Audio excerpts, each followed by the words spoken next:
Bapak Kasubdit Ketenagakerjaan Kementerian RI, Bapak Dr. Aziz Hakim. Ini adalah murid saya tersayang yang menggawangi terkait dengan kenaikan pangkat dosen yang ada di PT KIN, termasuk PT KIS. Yang hormati ada Bapak Rektor, Bapak Mufrod, atau Bapak Haki, selaku Rektor UNU dan Yai Inu Temanggung, serta semua Bapak Rektor dan Bapak Ketua, dan semua peserta Zoom terkait dengan sosialisasi kenaikan pangkat jabatan fungsional Rektor Kepala dan HGB. Dalam regulasi yang ada di PT KIS, istilah asisten ahli, kemudian ada rektor kepala dan guru besar, tidak ada istilah penata muda tingkat 1, kemudian pembina, itu tidak ada. Maka kemudian dalam hal ini kalau kita sebagai dosen swasta adalah yang kenal adalah asisten ahli 150, kemudian lektor 200, rektor kepala 600, dan guru besar 850. Oleh karena itu pada semester ini atau tahun ini Kopertai tidak menerima kenaikan pangkat dari lektor 200 ke 300.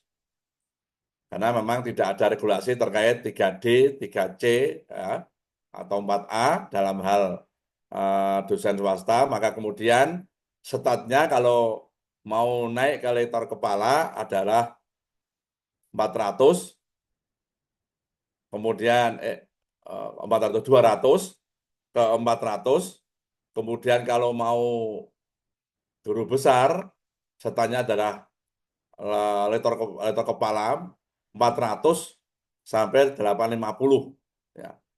Bagi dosen yang sudah memenuhi atau mendapat impasing penyesuaian yang lektor kepala 800, 700 tetap diajukan, tapi antisipasi kalau kemudian karena naik pangkat dari lektor ke lektor kepala itu adalah di off-kan semua, tidak ada nilai tambahan. Contohnya ya, sudah punya 450 atau 500, ya, itu nanti kembali off ke 400 kembali. Maka tentunya untuk mencapai dari 200 ke 400, yaitu butuh 200 kum, itu dipastikan betul-betul 2 kali lipat nilai yang diajukan ke rektor kepala. Termasuk GB itu, ya. Saya kemarin aman itu, saya naiknya itu adalah butuh 850, saya itu sudah punya 700 rektor kepala, itu saya punya kum 1.500. Nah, itu meyakinkan itu, ya. Tidak akan mungkin tertolak dengan persyaratan yang ada, sehingga kemudian saya mulus tanpa halangan apapun, ya. Nah, selama ini bapak-bapak itu kan sering mengajukan dupak itu nilai dari semua komponen itu tinggi-tinggi semua, divulkan semua. Padahal status posisi pengaju itu kan sesuai dengan kebutuhan yang dibutuhkan. Ya, kalau Sinta 2 yang kemudian 25, kalau dia first author itu 15, maksimal itu nilai malaikat. Nilai asesor ya maksimal 10 itu. Itu pun masih mending, ya. Karena apa? Karena mungkin belum ada namanya linearitas keilmuan. Ini yang paling ditakuti kita ini, ya, adalah tentang apakah jurnalnya linier dengan apa namanya itu calon pengaju rektor kepala atau GB, termasuk isinya, termasuk isi jurnal itu juga menentukan. Maka kita tidak bisa serta-merta meskipun kita itu punya kum banyak, pada kenyataannya itu tidak bisa kemudian memenuhi syarat. Karena apa? Karena kalau apalagi kalau udah guru besar itu sangat ketat sekali. Itu ada 4 punggawa yang menggawangi itu, yaitu Profesor Dr. Muzaki sebagai rektor UIN Surabaya, kemudian Dr. Nur Haidi itu sebagai rektor UIN Yogyakarta, kemudian Profesor Mujib itu direktur Pasca Jakarta, dan Profesor Tekno dari UNES. 4 orang itu tim kecil yang luar biasa menentukan terkait dengan guru besar. Tidak mudah itu, karena harus semua komponen itu terpenuhi, termasuk kalau dalam guru besar itu minimal ada 3 persyaratan. Bisa menjadi promotor, pernah menjadi promotor, kemudian juga pernah melakukan penelitian yang senilai 100 juta, atau masa doktornya itu 3 tahun. Kalau yang masa doktor sekarang agaknya tidak diabaikan itu. Tapi yang pernah membimbing promotor itu masih penting, dan juga penelitian. Itu termasuk syarat yang lain. Belum syarat khusus terkait dengan Scopus yang dia miliki, nama Scopusnya dan juga isi Scopusnya, apakah sesuai dengan ilmunya atau tidak. Sampai seperti itu. Kalau udah tetap itu, kemudian Scopus yang sebagai syarat itu apakah linier dengan ilmu S3-nya. Ya, linier artinya tidak sama. Kalau sama malah dianggap plagiasi itu. Ya, ilmunya sama tapi komponen apa namanya itu isi artikelnya tidak sama. Kalau sama malah tidak boleh, karena memang di dalam pengajuan guru besar itu harus ada juga apa namanya itu review atau ringkasan disertasi yang harus diupload. Kalau ada kemiripan dengan jurnal yang menjadi syarat, maka tidak akan mungkin apa namanya itu lolos dari jaringan tim kecil. Kalau saya sebagai kopertais, ya itu saya tetap bisa bantu itu. Ya, saya bantu semaksimal mungkin, ya untuk saya ajukan ke guru besar maupun LK. Tapi lagi-lagi nanti mentornya di Jakarta. Oleh karena itu tentunya ini kalau LK, ya LK itu dari 200 ke lektor kepala, karena ini adalah naik apa jabatan fungsional, maka nilai berapapun dari LK itu, apakah 360 atau 260 atau berapa, itu jenengan punya prasangka baik, harus dimulai dari angka 200. Ya, karena ini naik pangkat, naik apa namanya fungsional. Maka jangan harus memperhitungkan kira-kira akum saya itu cukup atau enggak. Ya, kalau kemudian dari lektor 200 ke lektor kepala 400, minimal 2 kali lipat. Kalau butuh 200, maka jangan punya 400 apa namanya kum. Di samping itu juga kemudian dipastikan punya Sinta, ya kalau bisa yang Sinta 2 yang first author, biar itu memperyakin bahwa kita itu kumnya memenuhi. Ya, kalau semua kum itu bonceng-bonceng begitu, ya lagi-lagi yang diboncengi itu hanya sekedar nama, kemudian nilai jurnal, nama jurnal, isi jurnal tidak sesuai dengan keahliannya, itu ada nilainya kecil sekali itu, ya. Bisa ada yang dikasih 2, 3, atau 4 itu, ya. Ini yang menjadi masalah di situ itu, ya. Kita sering apa namanya mengajukan kum itu hanya maksimal nilai malaikat dimasukkan semua, ya. Baik dia first author maupun penulis kedua, ketiga, keempat, tidak tidak ada perbedaan, tidak begitu, ya. Berarti ini penulis pertama itu 60%, ya. Nanti itu juga masih akan dikurangi tentang kesesuaian isi jurnal dan nama jurnal. Apakah sesuai dengan ilmunya ataukah tidak. Jadi tidak boleh serta-merta kita mau yang punya jurnal, diupload di manapun jurnal, tidak boleh itu. Berarti itu jurnal itu ada punya pos-pos tertentu, ada wilayah-wilayah yang boleh kita mengupload di situ. Ya, kalau itu menjadi persyaratan dan nilainya akan penuh gitu. Ya. Ini yang terkait apa namanya itu lektor kepala, maka dengan pastikan mengajukan Dubag juga dokumentasi ke Kopertais. Kalau hanya Dubag itu mesti tinggi-tinggi nilainya itu, ya. Itu nilai malaikat semua masih utuh, ya. Masih belum disentuh oleh asesor, ya. Maka ini juga pengalaman yang naik ke asisten ahli dan juga lektor 200 itu banyak yang tumbang. Karena apa? Karena dia tidak punya jurnal yang atau artikel versa author. Semua itu bonceng. Lah bonceng kok mau naik pangkat, ya. Mau pergi kok tidak mau tidak punya modal, ya. Itu yang perlu diperhatikan betul, ya. Jangan sini-sini, jangan membuang-buang waktu, tapi pastikan bahwa dengan mempunyai apa namanya data pendukung dan juga kumnya itu 2 kali lipat dari kebutuhan yang dibutuhkan, ya. Tak ulang lagi, kalau dari lektor ke lektor kepala itu kan butuh 200, ya. Saudara punya kum di atas 400, itu yang paling aman.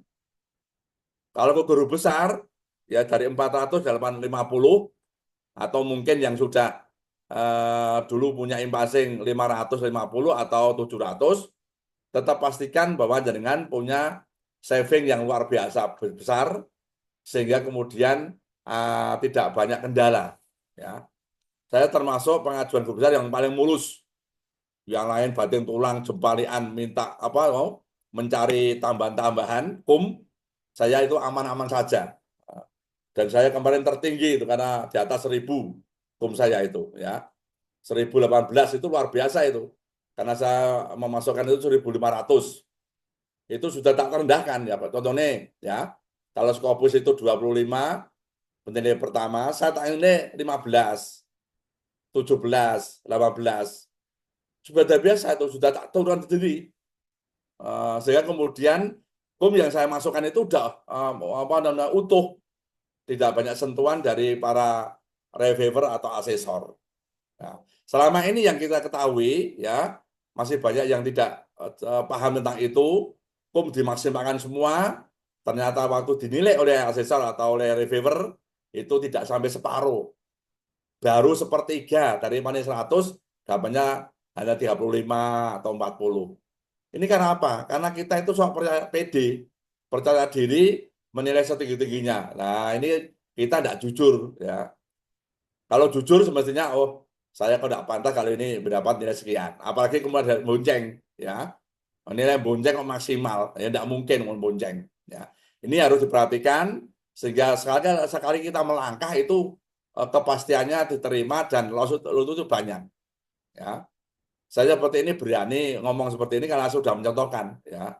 Saya sejak awal naik pangkat tidak pernah tertolak karena sebelum saya mampu, sebelum saya punya yang lebih belum berani naik pangkat. Tapi sekali naik pangkat tidak ada kendala apapun, ya, tidak ada revisi, tidak ada kekurangan, tidak ada apa, malah berlebih. Ini yang harus dicontoh sehingga kemudian kita itu tidak mubadir waktu maupun keuangan. Dan juga Kopertais itu minta untuk di samping Dupang yang diajukan dari masing-masing lembaga, juga harus didukung oleh dokumentasinya. Ini saya sering sekali melihat itu, ya tadi itu, kalau menilai itu tinggi-tinggi, ya ternyata kemudian eh, ditolak habis-habisan di Jakarta itu. Maka saya minta nanti untuk yang naik pangkat dari lektor ke lektor kepala, itu nanti maksimal mengumpulkan dokumen 29 April 2025. Tinggal berapa hari nih? Ini hari Kamis, hanya 5 hari. Karena tanggal 30 itu tim kami itu mau ujian untuk P3K. Eh, maka Mbak Vina dan CS tidak bisa menerima dokumen. 29 itu harus dokumen masuk ke apa namanya Kopertais, disertai dokumen apa namanya yang ada pendukung. Ya, karena apa? Karena upload upload dokumen Dupak yang sudah di TDD oleh Kopertais, baik RK maupun guru besar, itu 16 Mei 2015. Oleh karena itu, Yang jelas nanti LK itu dibuat sebelum tanggal 16. Ya. Sebelum 16 Mei dibuat, dan karena melibatkan asesor, maka tentunya kemudian kita punya kebijakan di Kopertai 10, 29 Mei data pengusul itu sudah masuk ke Kopertais. Dan kebetulan pada saat itu pun ya saya sudah off dari Kopertais, saya ke persiapan naik haji ya. Apa namanya itu sudah cuti ya. Nanti biar nanti semua tantangannya Pak Koordinator Pak Nizar sudah cuti, sehingga kemudian nanti saya arahkan betul Mbak Vina dan juga Mas Rizkan untuk membagi kemanapun, kemana dosen yang mereview atau menilai itu, dubak itu, sehingga sebelum 16 Mei Bapak sudah membuat dokumen, tentunya kan 16 Mei itu mungkin apa namanya itu sudah fix itu.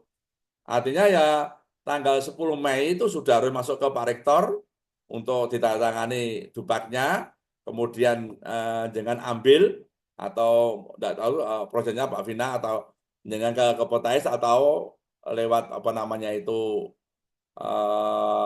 dokumen yang dikirim ke WA. Yang jelas pada saat tanggal 16 Mei 2025 itu maksimal diupload ke sistem. Ini adalah kejar tayang karena kita Kopertai itu baru selesai apa namanya itu menilai kepangkatan dari TP ke asisten ahli dan asisten ahli ke lektor. Ini masih numpuk ini ya. Tapi sudah selesai, tinggal pembuatan dubak dan apa namanya TMT, nanti diserahkan ke Prof. Nizar. Ini yang perlu diperhatikan pada Bapak Ibu. Saya bangga kalau di Kopertai Warna 10 itu luar biasa, lebih-lebih guru besarnya. Karena selama saya berkomunikasi dengan Kopertais yang ada di Indonesia itu, yang paling banyak profesor itu di Jawa Tengah, meskipun baru 2 yang baru itu, yaitu Pak Subaidi dari Unisnu dan Pak Abdul Mufid dari Khawjatul Ulum. Yang 3 itu warisan lama. Ada Pak Waston, Prof. Waston, Prof. Mudakir, dan Prof. Nur Ahmad.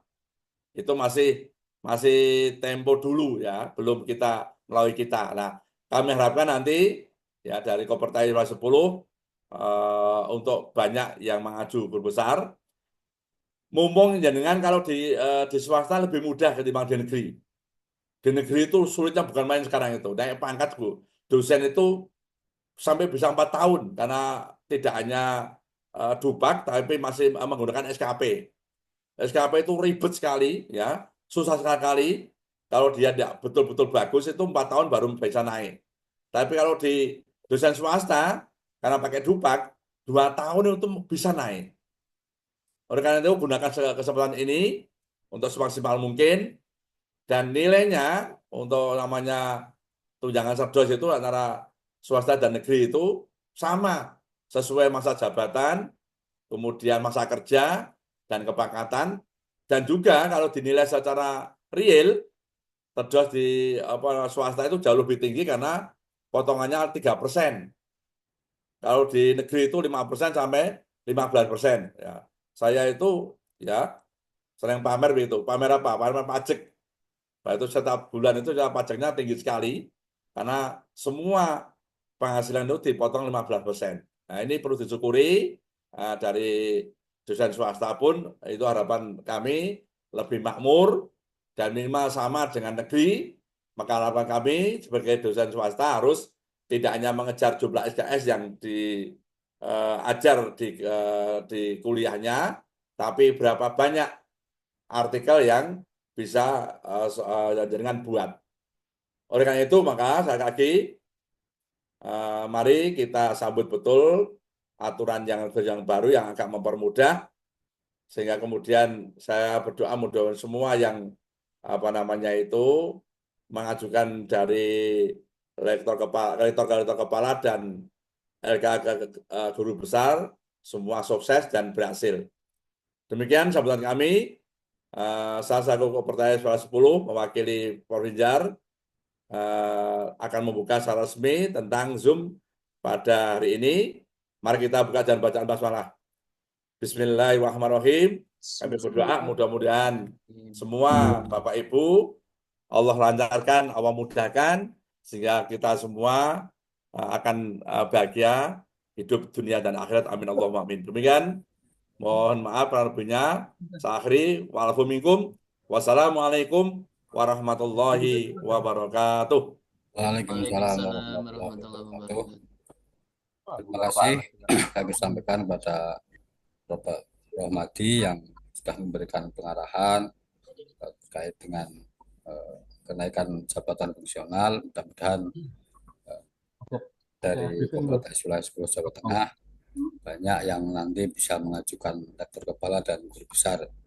Selanjutnya, mari kita sama-sama dengarkan arahan kebijakan yang terkait dengan rektor kepala dan guru besar dari ahlinya yang menggawangi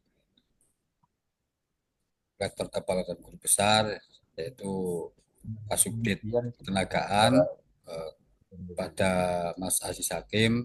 Kami persilakan. Mas Aziz. Terima kasih Mas Roshan. Bismillahirrahmanirrahim. Assalamualaikum warahmatullahi wabarakatuh. Waalaikumsalam warahmatullahi wabarakatuh. Luar biasa. Alhamdulillahirabbil alamin wa bihi nasta'in ala umuri dunya waddin. Assalatu wassalamu ala asrofil anbiya'i wal mursalin wa ala alihi wa ashabihi ajmain. Amma ba'd. Yang sama-sama kita hormati Bapak Wakor atau Sekor ini Pak Rohmadi ini, Prof. Sekor. Rohmadi ini. Sekor. Bapak Sekretaris Kopertais Wilayah 10 Jawa Tengah Al-Mukarram Kiai Haji Profesor Dr. Rohmadi radhiyallahu anhu. Masya Allah, Masya Allah. Murid teladan ini. Ini dosen saya, jadi saya tidak boleh main-main sama beliau. Yang saya hormati para rektor, para ketua perguruan tinggi keagamaan Islam di Kopertais Wilayah 10, juga para dosen, para pejabat, para bagian kepegawaian di masing-masing perguruan tinggi keagamaan Islam swasta, teman-teman Kopertais Wilayah 10, Mas Rosihan dan kawan-kawan. Juga saya mengajak staf saya, Mbak Nurul, ini yang terkait nanti saya minta untuk mempresentasikan submit di aplikasi itu seperti apa dinamikanya gitu. Jadi supaya lebih lengkap, saya hanya akan menyampaikan terkait dengan kebijakan-kebijakan terkini menyangkut kenaikan jabatan fungsional akademik dosen. Bapak Ibu hadirin yang berbahagia, pertama marilah kita panjatkan puja dan puji syukur Subhanahu wa ta'ala, salawat dan salam marilah kita haturkan kepada junjungan kita Nabi Agung Muhammad Sallallahu Alaihi Wasallam. Bapak Ibu hadirin yang berbahagia, saya agak ngebut saja ini karena ada beberapa agenda yang harus saya laksanakan di hari ini.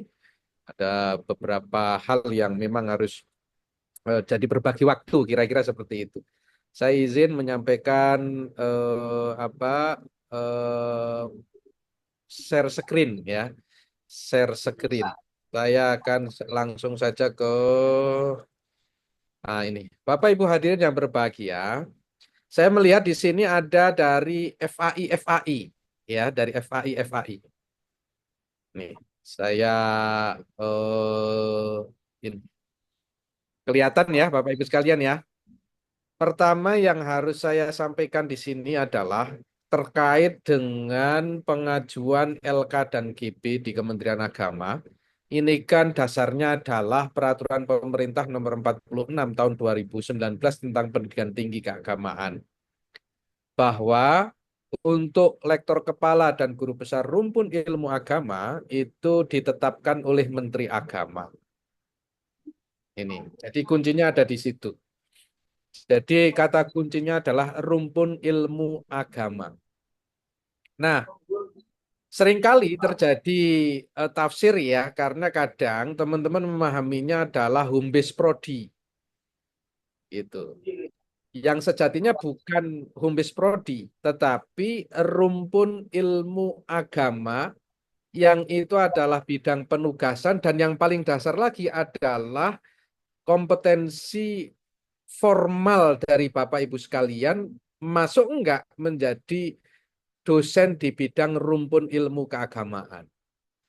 Nah, patokan utamanya adalah ini wabil khusus terutama yang ini ya, yang di FAI ini karena seringkali pertanyaan muncul karena saya kok nggak bisa di Kemenak gitu kan. Bisa jadi dia dosen FAI, tapi dosen bahasa Indonesia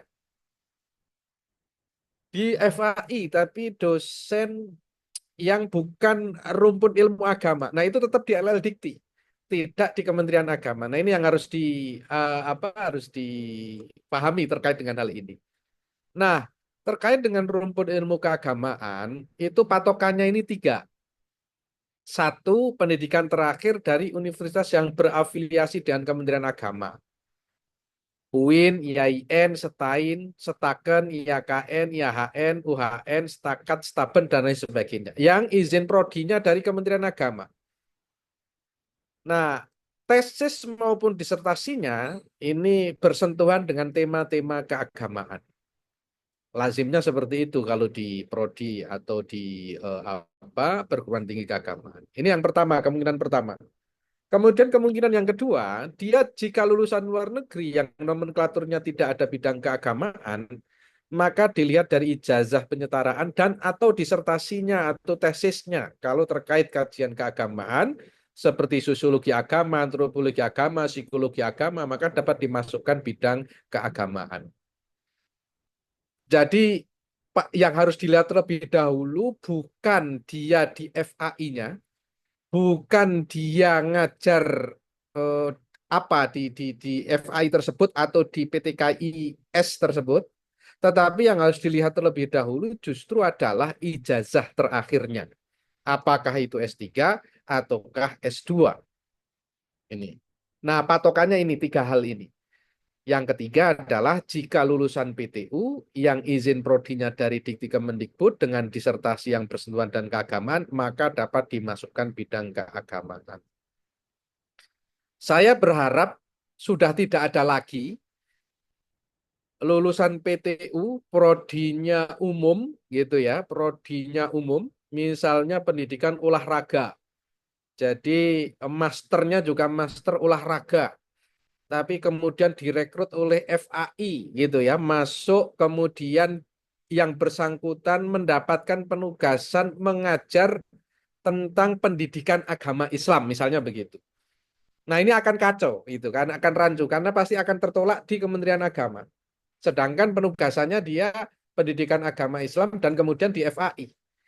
Tetapi kalau melihat pendidikan terakhir yang bersangkutan misalnya ya, misalnya ini magister olahraga misalnya ya.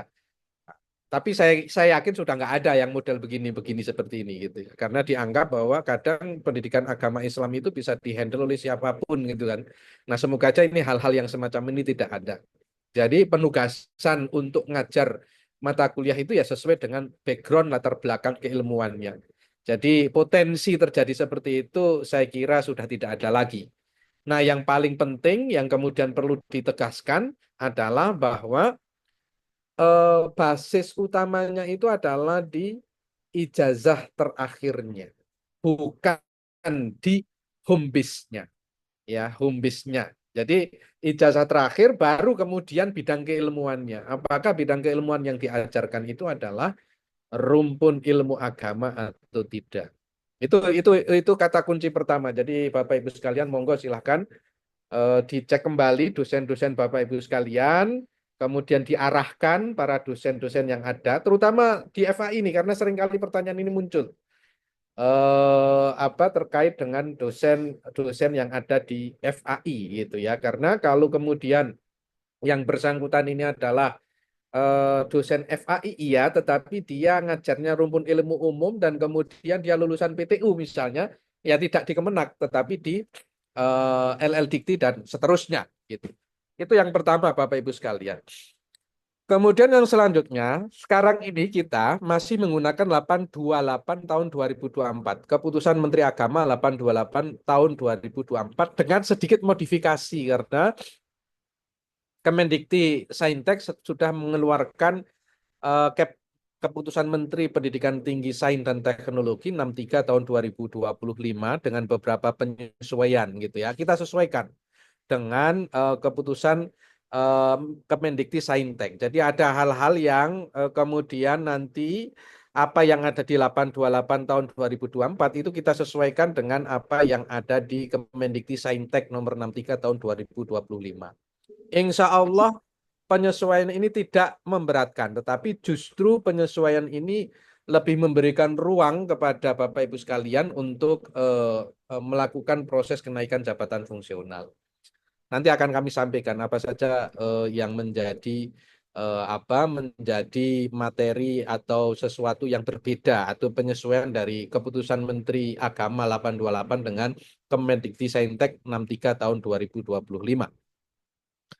Kemudian selanjutnya, ini isi pokok KMA, saya kira Bapak Ibu sekalian sudah beberapa kali mendengar sosialisasi yang dilakukan oleh Kemenak terhadap kenaikan Japfung ini, dan materinya pun juga relatif sama karena regulasinya juga sama. Persyaratan administratif, kinerja dosen, perolehan angka kredit, integritas dan moralitas, persyaratan khusus dan persyaratan tambahan, peta jabatan dan formasi jabatan, serta uji kompetensi. Nah, ini persyaratan administratif ini untuk untuk ke lektor kepala itu harus memiliki sertifikat pendidik. Ke profesor juga sama, karena pasti ke profesor ya harus butuh lektor kepala gitu ya. Jadi memiliki sertifikat pendidik, kemudian kalau untuk profesor itu memiliki pengalaman kerja minimal 10 tahun sebagai dosen, dihitung dari pengangkatan pertamanya. Kalau pengangkatan pertamanya sebagai asisten ahli, ya mulai dari situ, pengangkatan pertamanya bisa jadi karena dia melimpah dari jabatan fungsional yang lain, misalnya yang PNS sudah mau yang PNS biasanya seperti ini kemudian menjadi lektor misalnya jabatan pertamanya ya tentu dihitung dari jabatan pertamanya sebagai dosen gitu. Kemudian berstatus dosen PNS atau dosen tetap bagi non PNS ini hitungannya tentu memiliki NIDN atau NUPTK. Kalau tidak memiliki ya tidak bisa kemudian diproses lebih lanjut gitu. Integritas dan moralitas dan sebagainya dan sebagainya. Nah, ini kategori jenjang jabatan, ini asisten ahli, ini profesional tingkat dasar, kualifikasi pendidikannya magister, lektor, kualifikasi profesional tingkat lanjutan, kualifikasi pendidikannya magister, kemudian lektor kepala, kualifikasi profesional tingkat tinggi, ini kualifikasi pendidikannya doktor S3 atau magister S2. Guru besar, kualifikasi profesional tertinggi, kualifikasi pendidikan harus S3. Nah, pengangkatan dalam jabatan akademik ini ada pengangkatan pertama, perpindahan dari jabatan lain, promosi, kenaikan jenjang jabatan akademik. Nah, kalau ke lektor kepala dan ke guru besar, ini biasanya adalah promosi kenaikan jenjang jabatan akademik. Nanti saya akan langsung ke promosi kenaikan jenjang jabatan akademik. Persyaratan kinerja dosen. Nah, ini Bapak Ibu sekalian. Memiliki kinerja memenuhi paling singkat 4 semester terakhir pada saat menjabat di jabatan akademik saat ini. Ini biasanya BKD, LKD. Jadi 4 semester minimal. Jadi misalnya Bapak Ibu sekalian, usia lektor kepalanya itu paling tidak ya 4 semester ini. Sorry, usia lektor untuk ke lektor kepala itu ya minimal 4 semester ini. Memenuhi kriterianya ya, terpenuhi. Jadi kalau misalnya BKD-nya eh, apa di tidak terpenuhi 1 semester, hanya 3 semester, meskipun usianya itu sudah 2 tahun misalnya ya tidak akan bisa lanjut gitu. Jadi memenuhi paling singkat 4 semester terakhir pada saat menjabat di jabatan akademik saat ini. Ini berlaku pula sebenarnya ke asisten ahli dan kemudian ke lektor. Kemudian dari lektor ke lektor kepala.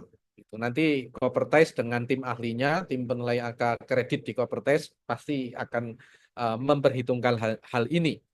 Kemudian pemenuhan angka kredit. Nah, Bapak Ibu sekalian, ini masih dalam masa transisi.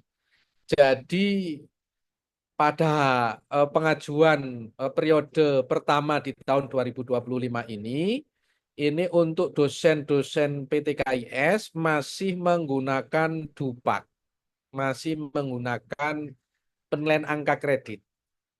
Berbeda dengan dosen-dosen PNS, karena kalau dosen-dosen PNS itu angka kreditnya sudah mulai dikonversi dari SKP. Yang maksimal 1 tahun itu, SKP itu kalau dia baik sekali itu hanya dapat 56,25.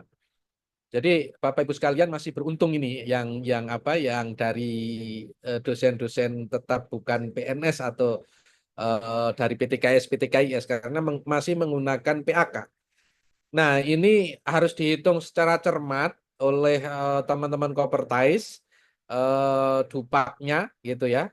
Ini jadi kalau di dosen swasta ini semakin banyak beraktivitas, kemudian melakukan proses-proses tridharma perguruan tinggi, nah nanti angka kreditnya bisa tinggi gitu. Tetapi kalau di dosen-dosen PNS mau banyak aktivitas tridharma perguruan tingginya, itu yang maksimal hanya 1 tahun itu 56,25. Kalau itu baik sekali. Nah, kalau kemudian yang bersangkutan itu mendapatkan nilai baik saja, maka itu 33 poinnya, 1 tahun. Jadi sangat berat sekali bagi dosen-dosen PNS.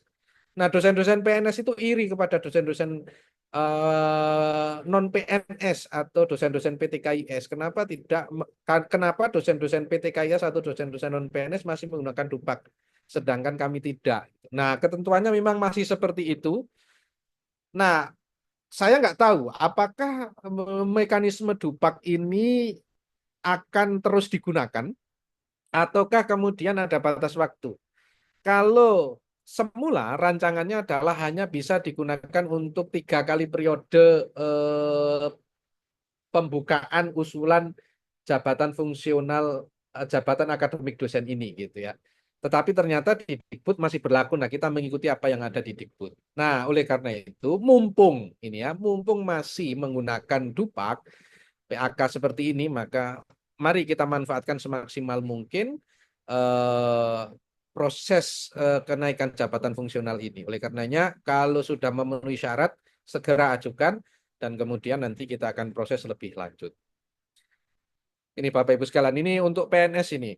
PAK konversi dari SKP ini ya. Misalnya saya contohkan saja ini, sangat baik. Itu 56,25. Di angka 56,25. Baik 37,5. Kurang 18,75. 28,13. Jadi memang semakin berat untuk untuk menjadi guru besar atau lektor kepala di PNS. Ini ya. Ini contoh-contoh yang dilakukan konversi SKP yang di PNS. Jadi Bapak Ibu sekalian tidak terkait dengan hal ini. Nah, kemudian persyaratan integritas dan moralitas. Saya kira nanti saya skip saja ini. Integritas akademik, Bapak Ibu sekalian pasti sudah memahami bahwa kemudian di sana harus ada komite integritas yang dibentuk. Untuk kemudian komite integritas ini melakukan standar integritas, memastikan standar integritas dan moral dalam kegiatan akademik. Ini dipatuhi oleh seluruh komunitas anggota akademik, baik dalam pendidikan, pengajaran, penelitian maupun pengabdian pada masyarakat.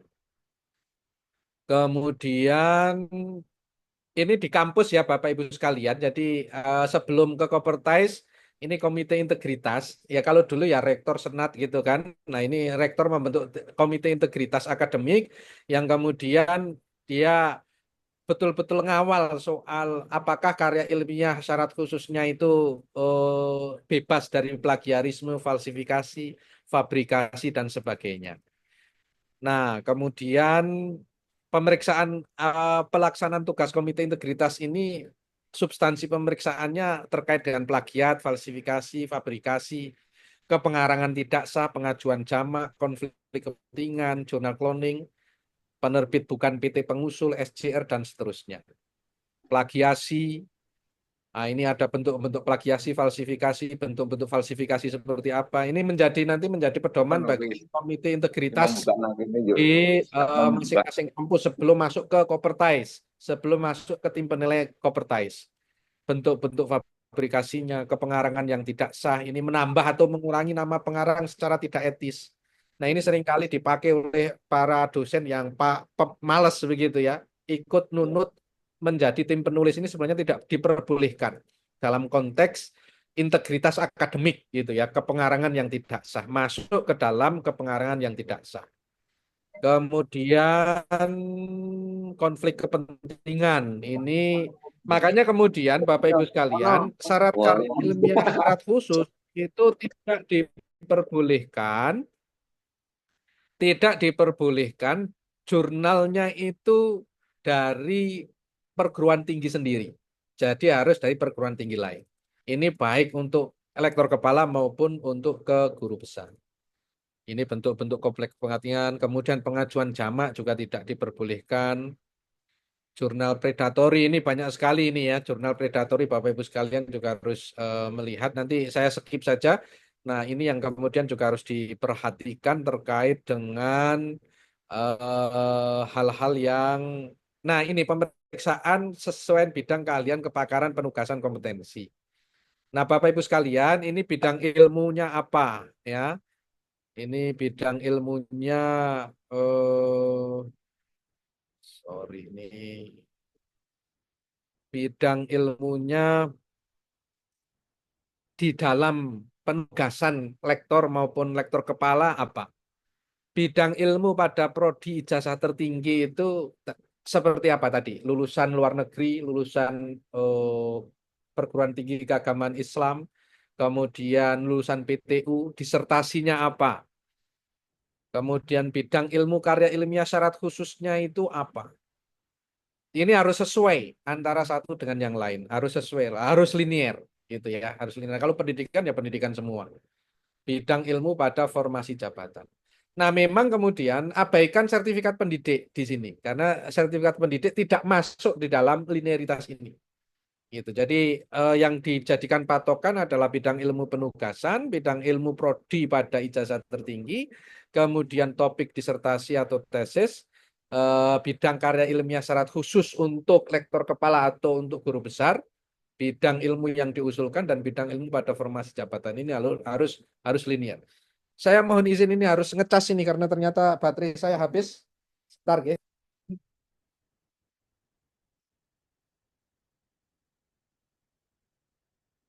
Daripada nanti berhenti di tengah jalan. Ya, bentar.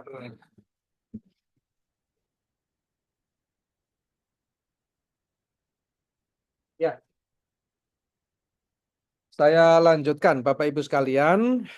Nah, ini contoh-contoh untuk pengajuan komite integritas tim komite integritas akademik ada di KMA 828. Silakan Bapak Ibu sekalian di apa dilihat di KMA 828 lampirannya.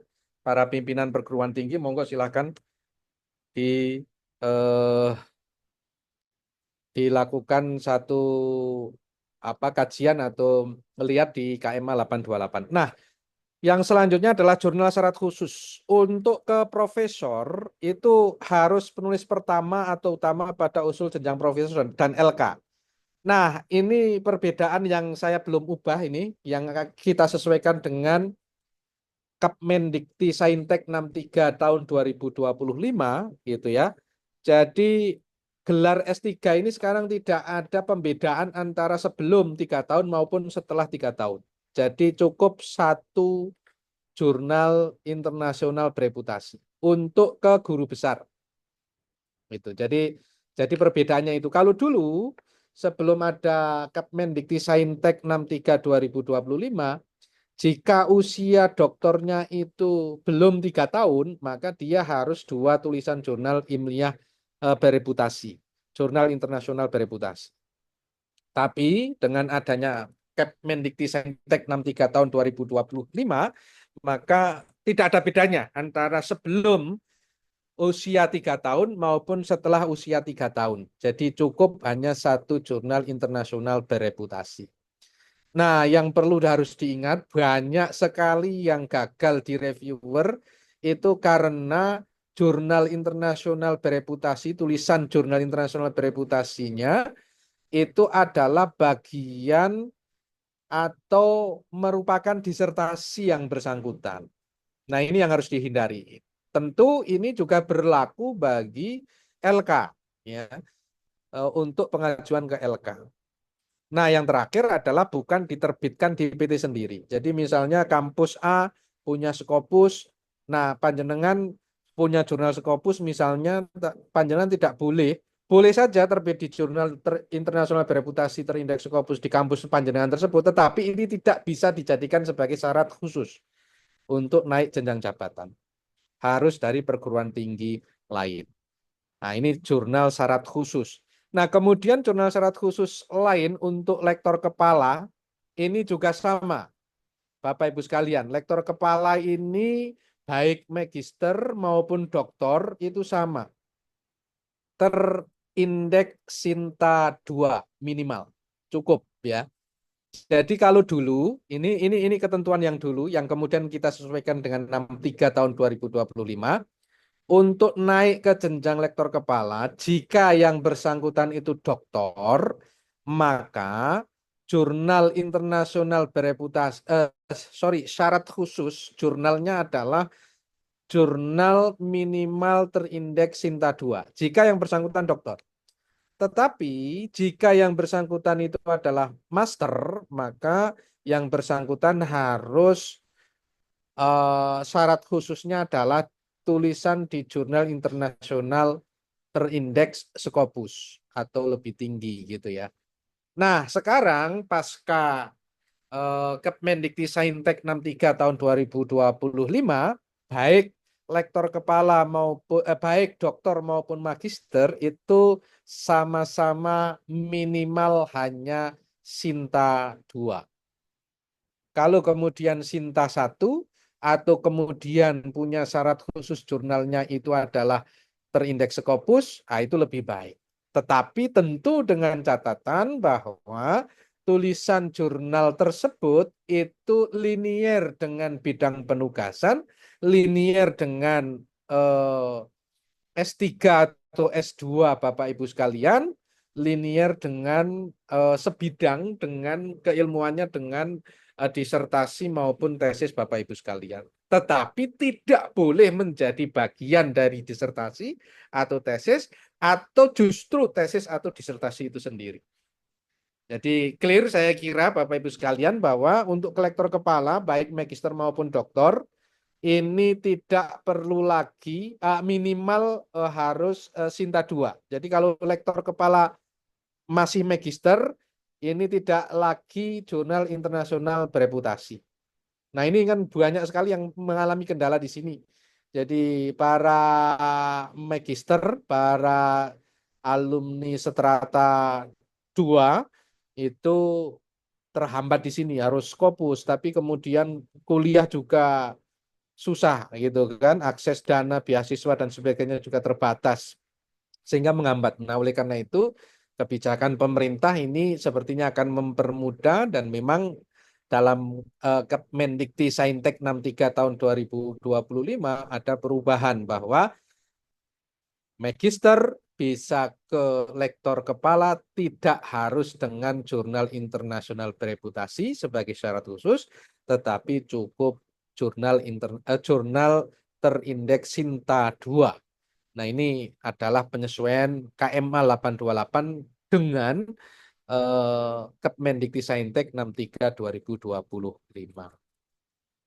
Nah, ini Bapak Ibu sekalian, ini tentang masalah-masalah terkait dengan artikel dan seterusnya. Saya kira eh, kebijakan-kebijakan umum gambarannya seperti itu Bapak Ibu sekalian. Syarat tambahan juga ada di KMA 828. Silahkan Bapak Ibu sekalian akses, baca KMA 828.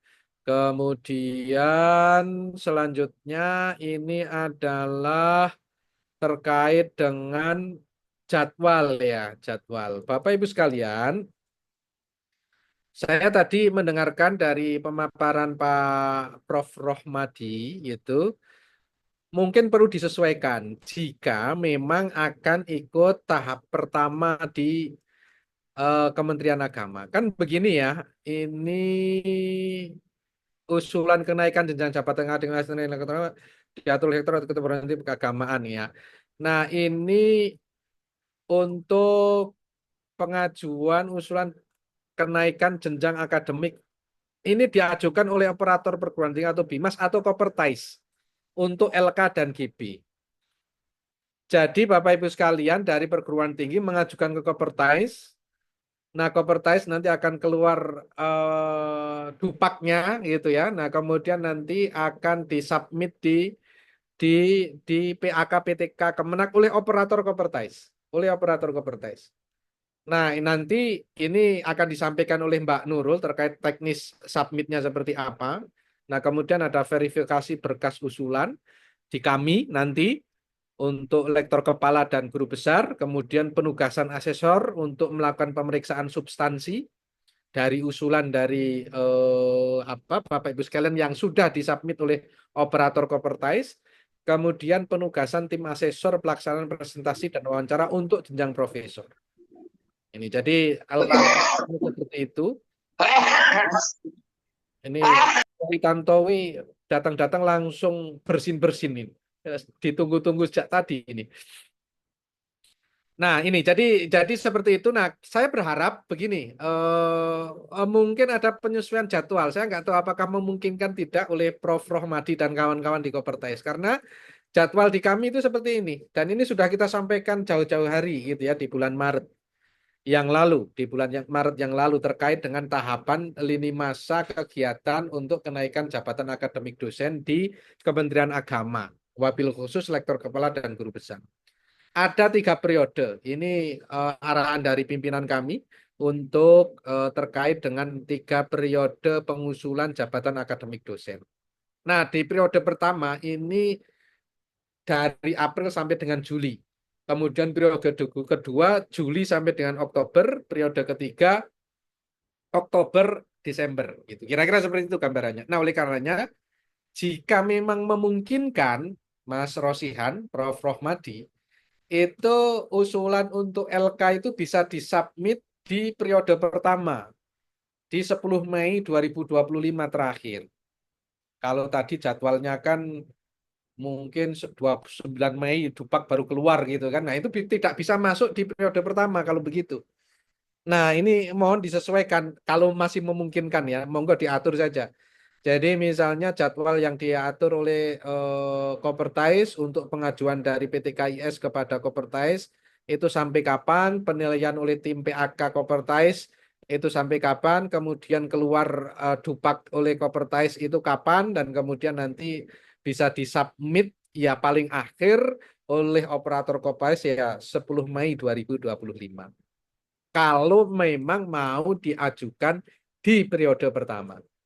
Kecuali kalau mau diajukan di periode kedua di Juli 2025. Nah, ini lain lagi. Nah, ini tahapan lini masa yang kami susun untuk periode kegiatan tahun 2025 kenaikan jabatan akademik dosen. Nah, ini yang perlu diperhatikan. Jadwal Kopertais mungkin bisa menyesuaikan periode ini sehingga tidak merugikan teman-teman di dosen PT KIS, juga memberikan kesempatan yang lebih luas kepada teman-teman PT KIS untuk mengusulkan jenjang kenaikan jabatan akademik dosen. Jadi ada 3 periode dalam 1 tahun, ada peluang agak cukup longgar yang kemudian bisa dimanfaatkan dengan sebaik-baiknya oleh Bapak Ibu sekalian sebagai pengelola perguruan tinggi keagamaan Islam swasta dan juga pada para dosen di perguruan tinggi keagamaan Islam swasta. Bapak Ibu yang berbahagia, saya kira demikian. Nanti akan dilanjutkan oleh Mbak Nurul terkait dengan teknis submit atau data apa saja sih yang dibutuhkan dalam proses LK ini atau GB ini. Data apa saja yang dibutuhkan yang harus disubmit gitu.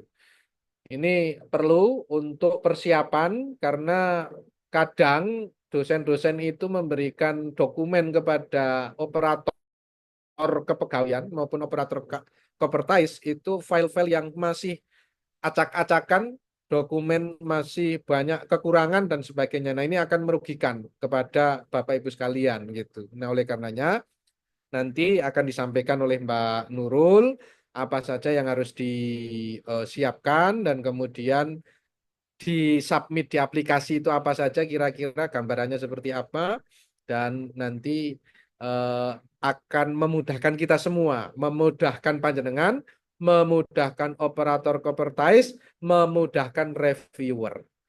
Gitu. Jadi sehingga kemudian ketika sama-sama mudah, reviewer juga melakukan penilaian mudah, memberikan memberikan analisis terhadap pengusulan itu eh, mendapatkan data yang cukup baik, dokumen yang memadai, maka insya Allah akan memberikan dampak yang positif bagi Bapak Ibu sekalian. Saya kira demikian, nanti dilanjut oleh Mbak Nurul terkait dengan teknis submit. Mbak Nurul sudah bergabung belum ini? Halo Mbak? Sudah, Mas. Sudah, Kak. Oke. Oke, saya kira demikian dari saya. Terima kasih. Selanjutnya kami persilahkan kepada Mbak Nurul. Terima kasih, Hairul Kalam. Mohon maaf.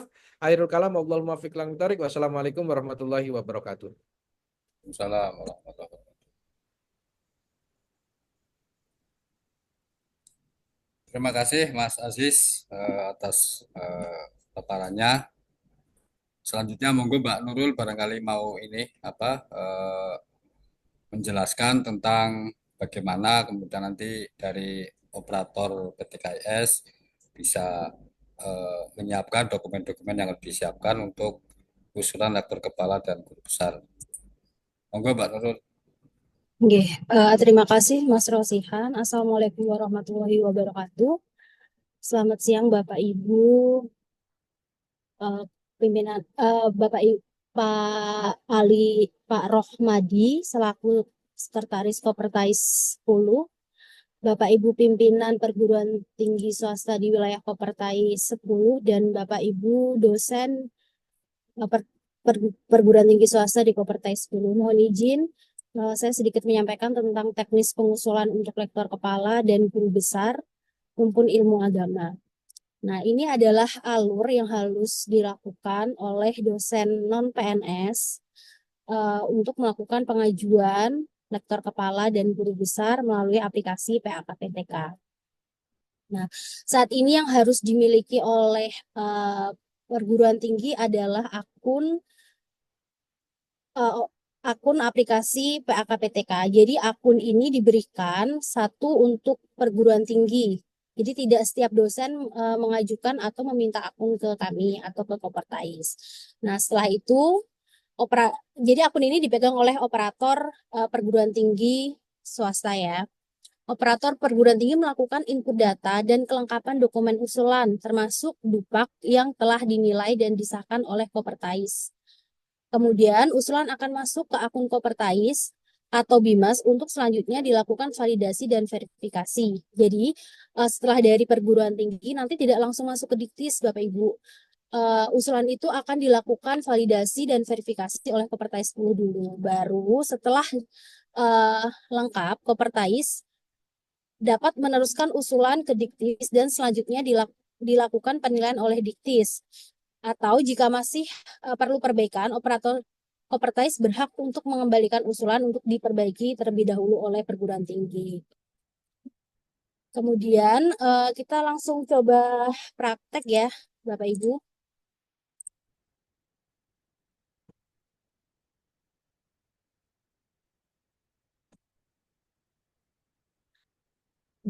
Maaf, Ibu maaf kami sedang Zoom. Ada. Oke, saya lanjut ya Bapak Ibu.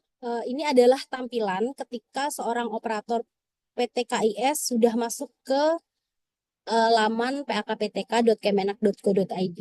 Ini saya meminjam salah satu akun dari PT KIS. Tampilannya akan seperti ini. Kemudian untuk melakukan inputan, pertama klik input PAK. Di sini kita bisa masukkan NIDN dari dosen yang diusulkan. Kemudian klik lanjut. Tampilannya seperti ini. Ini adalah lembar atau halaman yang berisi data atau biodata dari dosen.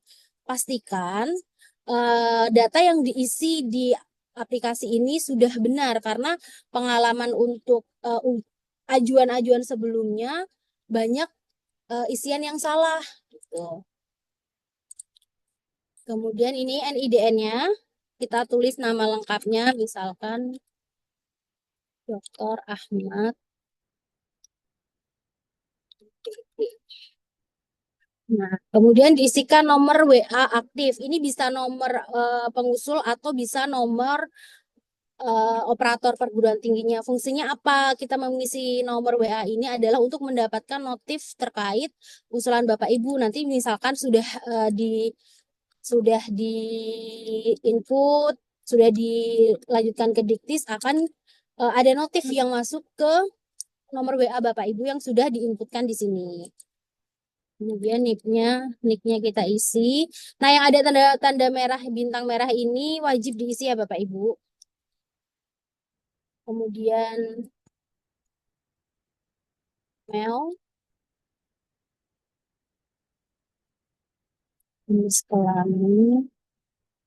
Nah, status dosennya karena ini dosen non-PNS, kita klik dosen non-PNS. Berarti nick barunya bisa kita nolkan. Ini kalau kosong nanti tidak akan bisa tersimpan, jadi harus diisi saja dengan angka 0. Kemudian kartunya juga 0. Tempat tanggal lahir misalkan.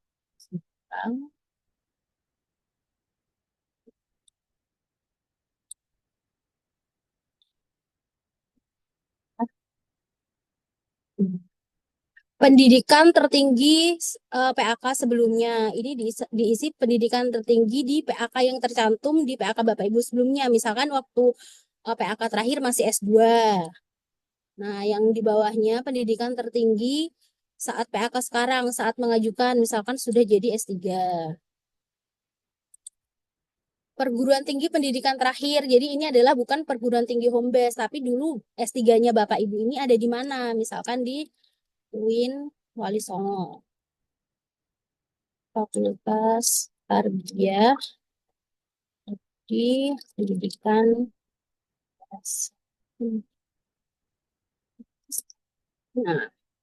Nah, ini baru home base-nya. Home base-nya ini terkunci ya Bapak Ibu. Jadi misalkan ini FAI Universitas Kiai Haji Wahab Hasbullah atau Universitas Wahid Hasim gitu langsung terkunci. Kemudian fakultasnya Tarbiyah.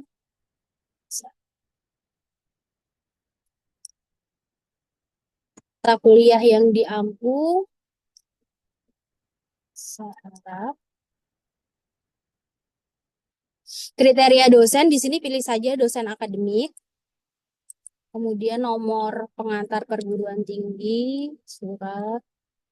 Nah, ini ID Sinta ini kan dibintangi ya. Jadi Bapak Ibu wajib memiliki Sinta dan pastikan Sinta Bapak Ibu tuh sudah mencakup karya-karya Bapak Ibu yang sudah diterbitkan. Jadi misalkan nanti penilai ini akan melihat bagaimana produktivitas Bapak Ibu dalam penulisan karya ilmiah. Jadi pastikan di Sinta Bapak Ibu itu sudah terupdate karya-karya yang pernah diterbitkan. Tuh. Rumpun ilmunya kita pilih rumpun ilmu agama Islam.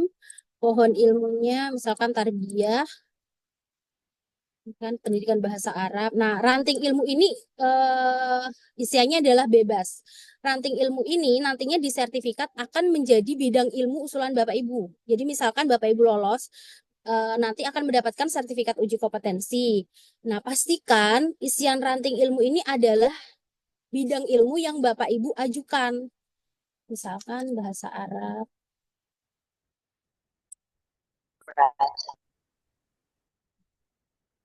Jenis usulannya pastikan ini reguler karena saat ini tidak ada lagi istilah loncat jabatan ya. Jadi semua jenis usulan ini adalah usulan reguler atau kenaikan satu tingkat. Misalkan ini sebelumnya lektor kepala.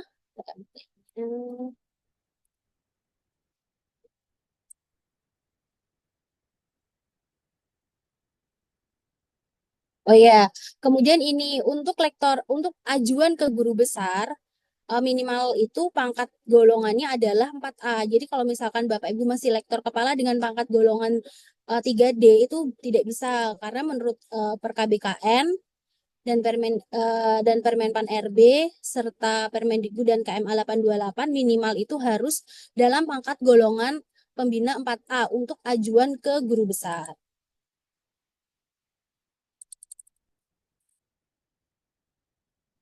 Nah, masa kerjanya ini juga harus ada untuk guru besar. Masa kerja minimalnya itu adalah 10 tahun, Bapak Ibu. Jadi yang belum 10 tahun belum bisa untuk diajukan. Ini nilai dasar. Nanti jangan bingung. Misalkan ya, ini nilai dasarnya kan langsung ke kunci 400 dan tidak bisa diubah. Kenapa? Karena jabatan fungsional lektor kepala nilai dasarnya 400. Misalkan Bapak Ibu angka kreditnya sekarang lektor kepala 750. Nanti jangan bingung kenapa nilai dasarnya jadi 400 karena lektor kepala semuanya nilainya adalah 400 gitu. Kemudian angka kredit yang dibutuhkan 450. Kenapa 450? Karena 850 dikurangi 400 nilai dasarnya. Jadi yang dibutuhkan 450. Angka kredit barunya tentu kita harus masukkan yang lebih dari 450. Misalkan 600. Seharusnya di sini akan muncul simpan. Tapi ini ketika belum muncul simpan, Bapak Ibu boleh cek lagi isian apa yang di sini masih kosong.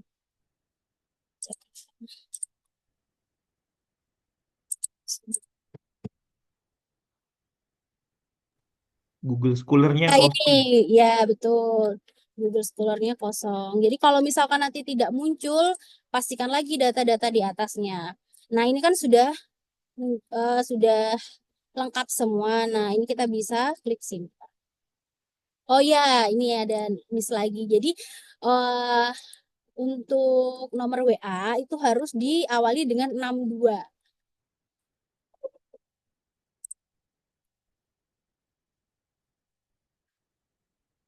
Nah, data berhasil disimpan. Ketika data biodata sudah berhasil disimpan, tahap selanjutnya adalah mengunggah dokumen administrasi. Dokumennya apa aja? Ini ada 1 sampai 22 dokumen yang Bapak Ibu harus siapkan. Contohnya misalkan ijazah ya. Ijazah tentu Bapak Ibu punya. Nah, pastikan ijazah ini seperti yang disampaikan Pak Lasudi tadi adalah ijazah dengan rumpun ilmu agama. Ijazah tertinggi ya Bapak Ibu. Misalkan dulu S2-nya itu bidang ilmu umum, tetapi S3-nya bidang ilmu agama. Apakah itu bisa? Bisa. Karena yang dipakai adalah ijazah tertingginya. Kemudian scan disertasi. Nah, scan disertasi ini diharapkan dapat lengkap. Jadi penguji itu atau asesor itu dapat melihat karya disertasi Bapak Ibu itu secara keseluruhan. Ini fungsinya untuk apa? Untuk menentukan pertama adalah bidang ilmu Bapak Ibu. Yang kedua, apakah syarat khusus yang digunakan itu mirip dengan disertasi atau tidak? Kalau memang mirip dengan disertasi kan tidak bisa ya. Kemudian surat keputusan pengangkatan dosen tetap bagi dosen non-PNS. Surat keputusan kenaikan jabatan fungsional pertama, ini maksudnya adalah jabatan fungsional asisten ahli. Yang pertama atau lektor kan ada juga dosen yang langsung menjadi lektor ya tanpa asisten ahli. Jadi ini surat keputusan jabatan fungsional pertamanya ini untuk apa? Untuk menentukan apakah Bapak Ibu ini sudah 10 tahun atau belum menjadi dosen apabila mengajukan sebagai guru besar. Jadi nanti akan dilihat dari jabatan fungsional pertamanya. Kemudian sertifikat mendidik. Kemudian jabatan terakhir. Nah, jabatan terakhir ini untuk apa Bapak Ibu? Jabatan terakhir ini untuk menentukan apakah Bapak Ibu sudah 2 tahun di jabatan sebelumnya. Jadi syarat untuk naik ke jenjang jabatan berikutnya adalah sudah 2 tahun menduduki jabatan sebelumnya. Misalkan mau naik ke guru besar, berarti lektor kepalanya harus sudah 2 tahun. Misalkan saat ini adalah April 2025. Nah, lektor kepalanya itu TMT-nya berarti April 2023 maksimal. Kemudian scan rekapitulasi atau daftar usulan dupak bagi dosen non-PNS yang disahkan oleh Kopertais atau Bimas. Ini nanti bisa diurus ke Kopertais wilayah 10 untuk mendapatkan dokumen ini. Mekanismenya seperti apa nanti mungkin akan dijelaskan oleh Kopertais. Kemudian lembar kerja dosen 4 semester terakhir. Nah, pada periode sebelumnya ini menjadi banyak masalah lembar kerja dosen ini. Kenapa? Karena banyak lembar kerja dosen itu yang tidak mencerminkan bidang keilmuannya. Misalkan di situ tidak menjelaskan apa namanya, dia mengajarnya apa. Jadi ada penolakan karena asesor tidak mengetahui bidang yang diajar apa karena di LKD-nya tidak jelas, atau bahkan di LKD-nya itu mengajar bidang A tetapi diusulkan ke bidang B. Nah, itu juga bisa jadi ditolak. Jadi dipastikan LKD ini dapat mencerminkan mata kuliah yang Bapak Ibu ajar itu sesuai dengan bidang ilmu Bapak Ibu. Kemudian banyak juga penolakan karena LKD ini tidak ditandatangani oleh asesor maupun pimpinan. Jadi pastikan nanti sudah ditandatangani oleh pimpinan maupun asesor dan ada capnya begitu. Kemudian surat pernyataan keabsahan ini ada formatnya dan nanti mungkin Kopertais bisa share formatnya. Kemudian peta jabatan ada juga formatnya.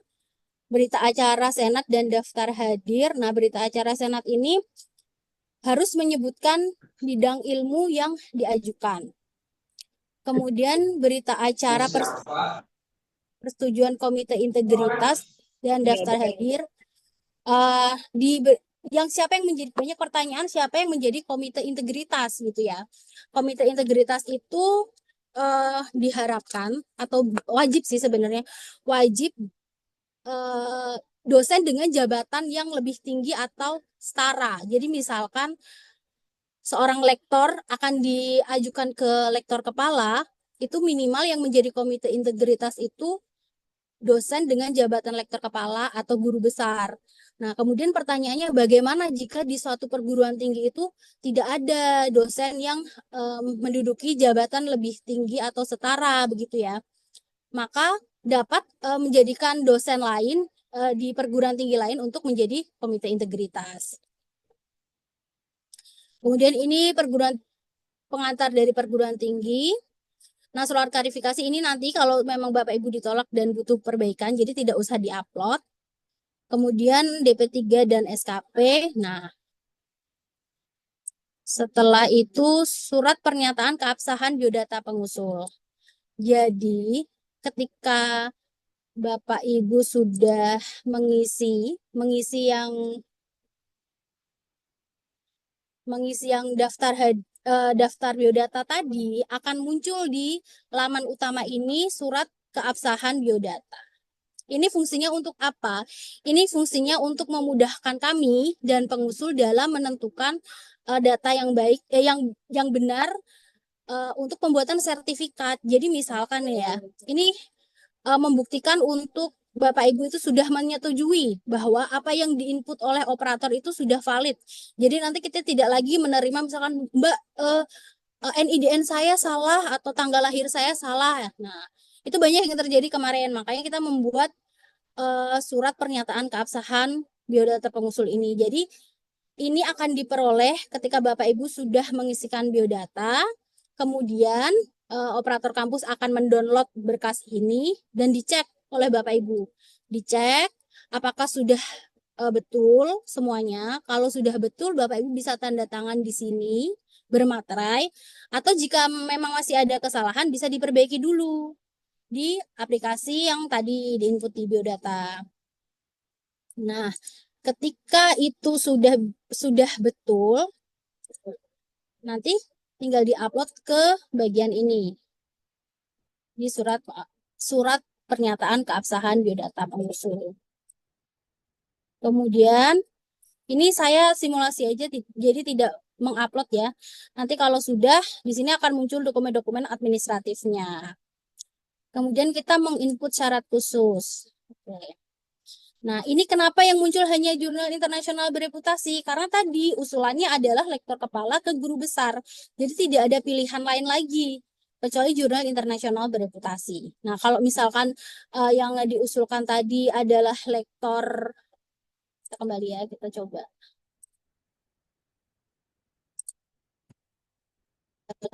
Lektor ke lektor kepala ya. Nah, ini kan langsung berubah angka kreditnya.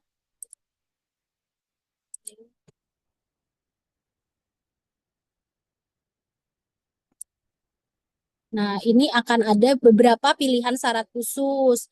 Boleh jurnal internasional bereputasi, boleh jurnal internasional, atau jurnal terakreditasi peringkat 1-2. Ini maksudnya Sinta 1 atau 2.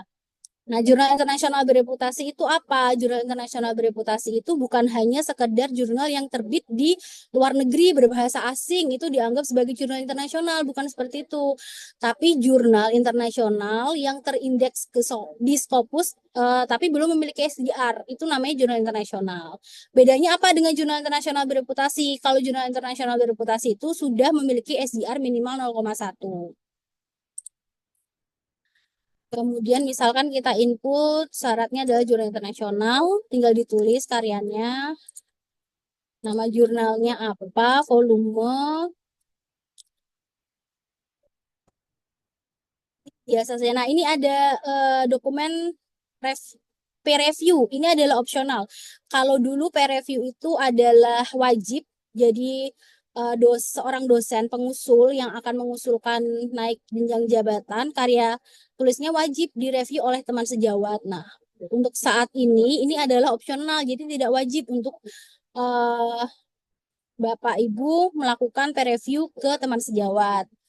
Kemudian untuk masalah indeks ini nanti diisi misalkan link Scopus yang menunjukkan Scopus itu terindeks dan SDR-nya berapa, atau link Sintanya. Jadi jangan ditulis Scopus saja atau Sinta saja, bukan seperti itu, tapi ditulis linknya di copy, link Scopusnya di copy yang menunjukkan bahwa itu benar-benar terindeks dan memiliki SDR.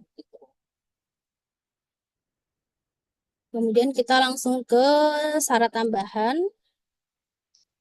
Jadi untuk ini sebenarnya usulan rektor kepala itu kan tidak membutuhkan syarat tambahan ya Bapak Ibu. Jadi ini bisa dilewatkan. Tetapi untuk guru besar ini harus atau wajib diisi. Apakah ini kan ada 10 pilihan ya? Apakah harus semuanya? Tidak. Bapak Ibu boleh memilih salah satu atau lebih, minimal salah satu syarat tambahan, misalkan menjadi ketua hibah penelitian kompetitif. Nah, ini biasanya tidak boleh mendapatkan hibah di kampusnya. Atau membimbing disertasi. Membimbing disertasi itu cukup satu, membimbing disertasi. Atau menguji pada ujian terbuka disertasi itu minimal 3. Atau menjadi reviewer jurnal internasional bereputasi minimal 2. Ini apa namanya, evidennya seperti apa? Berarti nanti ada apa namanya, korespondensi Bapak Ibu dengan jurnal yang direview, dan biasanya kan ada sertifikat ya. Ini Bapak Ibu boleh memilih salah satu. Nah, kemudian untuk dokumen pendukung ini fungsinya untuk apa Bapak Ibu?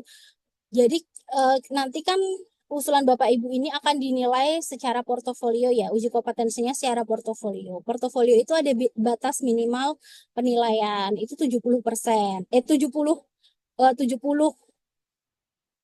poin, 70 poin batas minimalnya. Nah, untuk meningkatkan nilai sampai 70 itu seperti apa? Nah, Bapak Ibu bisa menambahkan bukti-bukti ini. Misalkan Bapak Ibu pernah menulis di koran atau di majalah. Nanti bisa dimasukkan link artikel opininya di media massa. Itu linknya saja, jadi mungkin bisa dimasukkan ke Google Drive.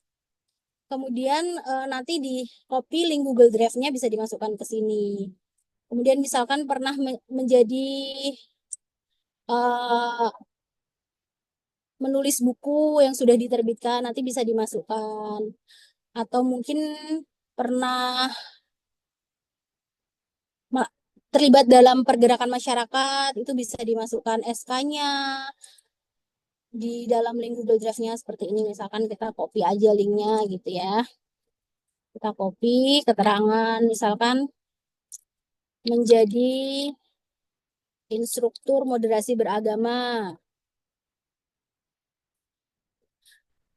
Ini tidak wajib 30 pilihan ini Bapak Ibu isi, tapi semakin banyak asesor itu akan semakin yakin untuk meningkatkan nilai portofolio Bapak Ibu. Jadi semakin banyak bukti, semakin akan dapat meningkatkan nilai portofolio Bapak Ibu.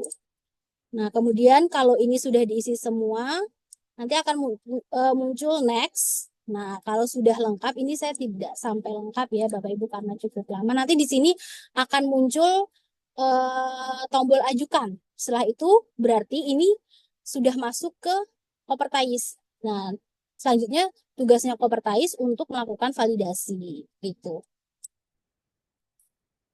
Mungkin begitu Bapak Ibu yang dapat saya sampaikan. Saya kembalikan ke host. Terima kasih. Wassalamualaikum warahmatullahi wabarakatuh. Waalaikumsalam warahmatullahi wabarakatuh. Terima kasih Mbak Nurul atas penjelasannya. Jadi itu ya Bapak Ibu tadi sudah disampaikan sama Pak Kasubdit terkait dengan kebijakan-kebijakan kenaikan jabatan fungsional baik rektor kepala maupun guru besar. Nah, secara teknis juga tadi sudah disampaikan bagaimana operator PT KIS mengupload berkas-berkas atau dokumen-dokumen yang diperlukan untuk kenaikan jabatan fungsional baik rektor kepala maupun guru besar. Nah, tadi ada timeline dari Kementerian Agama terkait pengajuan yang tahap pertama ini adalah sampai tanggal 10 Mei 2025. Nah, tadi seperti disampaikan Pak Rohmadi, untuk tahap ini maka berkas dupak dan dokumen pendukung yang lain itu bisa dikirimkan ke Kopertais maksimal tanggal 29 April 2025. Nah, nanti setelah itu nanti tanggal 30 sampai sekitar tanggal 30 sampai tanggal 4 itu penilaian dari Kopertais untuk kemudian nanti diterbitkan dupaknya yang ditandatangani oleh Kopertais yang nanti bisa diunggah di laman aplikasi PAKPTK. Jadi bukan tanggal 29 Mei tapi 29 April 2025 berkas-berkas atau dokumen dupak Bapak Ibu harus sudah masuk ke Kopertais. Oke, mungkin itu tambahan informasi. Selanjutnya monggo kita diskusi, barangkali ada yang ingin disampaikan Bapak Ibu bisa raise hand ya. Monggo dari Subhanul Waton. Oke, jelas Pak Rosian, suara saya? Jelas, jelas. Ya, terima kasih. Assalamualaikum warahmatullahi wabarakatuh. Mohon izin saya akan bertanya 3 hal. Yang pertama tadi yang disampaikan Mbak Nurul, lembar yang dokumen yang harus dilampirkan itu kita kemarin dari Subhanul Waton sudah buka aplikasinya. Ada jenis dokumen yang harus diupload itu ada surat klarifikasi. Itu surat apa begitu yang nomor 20 dokumen yang harus diupload surat klarifikasi.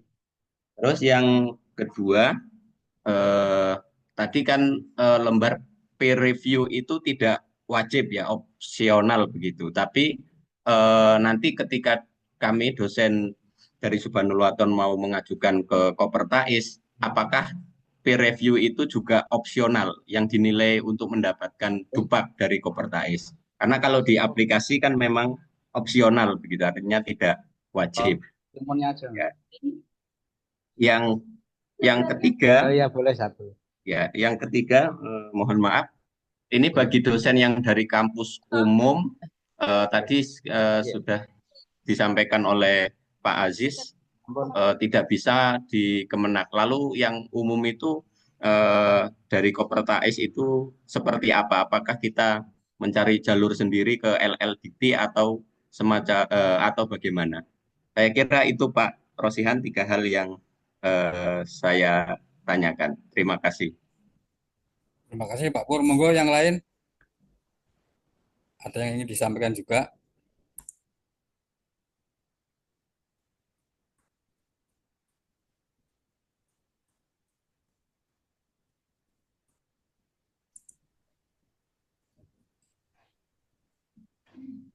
Monggo dari Im Surakarta. Assalamualaikum Pak Rozihan. Salam. Bertanya kalau yang untuk terkait dengan pengajuan usulan yang mendapatkan akun itu, bagi yang perguruan tinggi belum mendapatkan akun, cara mendapatkannya gimana Pak Rozihan? Aturun. Ya, terima kasih. Monggo Pak Rosi dari Unisula. Oke, Assalamualaikum. Suara saya terdengar, Mas? Dengar. Oh ya, baik. Terima kasih. Pertanyaan pertama tadi dijelaskan Bu Nurul tentang apa syarat apa tadi ya? Nilai dasar ya, nilai dasar 400. Kalau kawan-kawan yang sudah 500 berarti semua tetap dihitung ya dari 400 itu. Atau sebenarnya nanti faktanya akan bertambah gitu. Misalnya dia sudah LK 500 begitu sekian. Nah, memang harus semua balik ke 400 atau sebenarnya dia nanti tetap akan diberikan tambahan ya dan berdasarkan dari BAK tadi. Terus yang kedua itu tadi 4 semester terakhir pengesahan. Pertanyaan kami selama ini kan kita mengupload sertifikasi BKD itu di akun. Kami belum tahu apakah itu secara otomatis sudah diberikan otorisasi legalitasnya pengesahannya atau itu nanti secara manual harus ke Kopertais lagi untuk minta tanda tangan atau legalisir gitu. Termasuk tadi syarat yang utama untuk pengajuan ke GB tentang reviewer ya 2 jurnal itu harus sertifikat dan ataukah koresponden itu menjadi satu hal yang wajib atau sebenarnya hanya cukup sertifikat atau korespondensi yang terjadi antara yang direview tadi itu ya. Saya kira itu pertanyaan awal, mungkin nanti kalau ada tambahan kami susulkan. Terima kasih. Untuk sementara tiga dulu ya.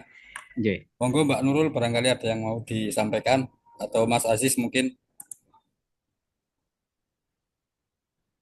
Yang pertama tadi tentang surat klarifikasi, itu surat apa?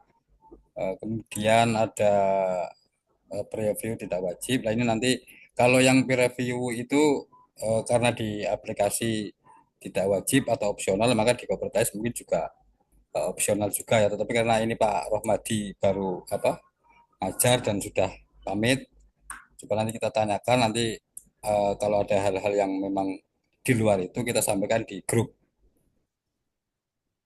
Monggo Mbak Nurul. Saya ngawalin Aziz, yang iya, soal monggo Mas ya, Aziz. dosen umum ya, maksudnya dosen umum tadi, misalnya ini ada pertanyaan Mbak Oki, Bu Oki ya, bagaimana dosen ilmu umum? Dia alumni mana gitu. Yang pasti begini, patokan utamanya yang bisa masuk ke LKGB Kemenak itu adalah LKGB Kemenak ya, sekali lagi ini adalah pendidikan. Terakhirnya itu di bidang rumpun ilmu agama. Satu, alumni PTKIN, kemudian dua, kalau alumni luar negeri, disertasi atau tesisnya terkait dengan bidang keagamaan.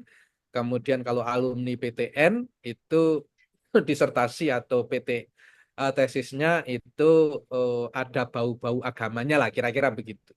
Baru bisa masuk, kemudian penugasan dia penugasan di bidang di kampus tersebut, ngajar apa dan seterusnya gitu ya. Nah, itu baru masuk ke LKGB ke Kementerian Agama. Nah, bagaimana kemudian kalau dia dosen umum, kemudian ijazahnya umum, dosen bukan rumpun ilmu agama di FAI atau di PTKIS.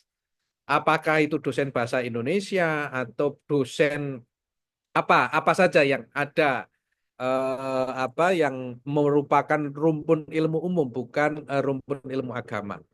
Nah, tentu nanti di apa diajukan ke LL Dikti gitu pada akhirnya ya, ke LK-nya LKGB-nya. Nah, ini yang kemudian case-case tertentu perlu dikomunikasikan dengan LL Dikti karena selama ini kalau untuk asisten ahli dan lektor itu kan tidak membedakan rumpun ilmu umum maupun rumpun ilmu agama. Seluruhnya dikeluarkan oleh Kopertais. Kan begitu. Untuk asisten ahli ke lektor. Untuk asisten ahli dan lektor. Itu kan semuanya ada di Kopertais.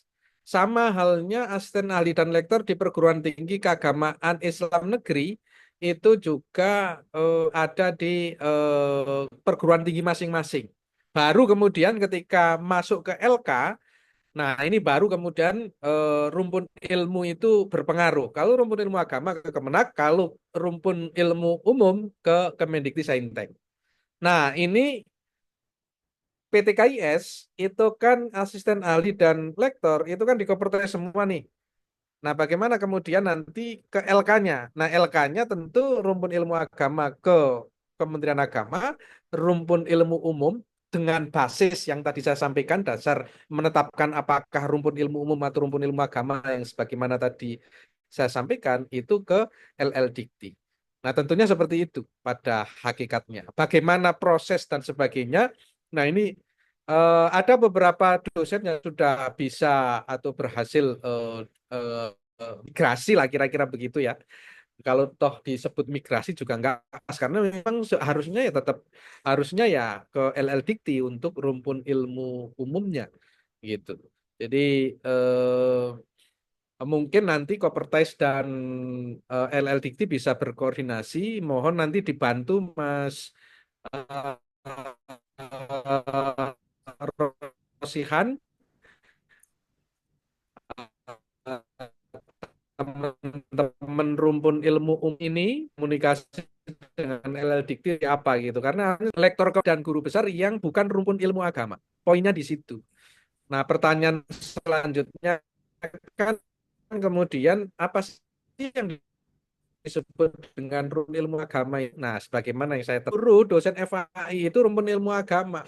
Tidak seluruh dosen PTKIS itu rumpun ilmu agama karena bisa jadi dosen PTKIS itu sekali lagi bidang keilmuan latar belakang pendidikan terakhirnya dan bidang penugasannya itu adalah rumpun ilmu umum gitu. Kira-kira gambarannya seperti itu. Nah, hal-hal teknis tadi silahkan dilanjutkan Mbak Nurul yang terkait detail-detail aplikasi gitu. Monggo silahkan. Oke, Mana Mbak Nurul ini? ya Pak. Baik, tadi terkait dengan surat klarifikasi itu diupload ketika ada penolakan. Jadi misalkan Bapak Ibu ditolak usulan pertamanya, kemudian Bapak Ibu mengajukan surat klarifikasi. Nah, itu baru diupload untuk ajuan pertama, Bapak Ibu tidak perlu mengupload surat klarifikasi. Kemudian untuk syarat tambahan menjadi reviewer, itu kalau di Kemendikbud, kalau di KMA kita memang tidak dijelaskan dokumen apa yang dipersyaratkan, tapi kalau selama ini yang dilakukan oleh reviewer itu yang pertama kan melihat sertifikat dan bukti review. Biasanya kan memang ada ya Bapak Ibu yang sudah melakukan review terhadap uh, apa jurnal internasional maupun jurnal nasional begitu. Oke, itu tambahan tadi juga ini bisa diajukan untuk LKGB dicoba ke sister melalui sister karena selama ini melalui sister ya untuk rumpun ilmu umum. Nah, monggo silahkan Bu Oki Ristia itu dicoba ke sister. Nah, mungkin juga bisa berkoordinasi dengan LDikti juga lebih baik. Tapi pengajuan untuk ke LK dari kampus itu dari dosen-dosen perguruan tinggi yang kemudian itu adalah rumpun ilmu umum itu kan sekarang menggunakan sister semua basisnya kan. Nah, itu bisa diajukan melalui sister. Silahkan saja dicoba dengan ini apa semoga aja bisa lancar gitu ya untuk dosen rumpun ilmu umum yang akan ke LK maupun ke GB.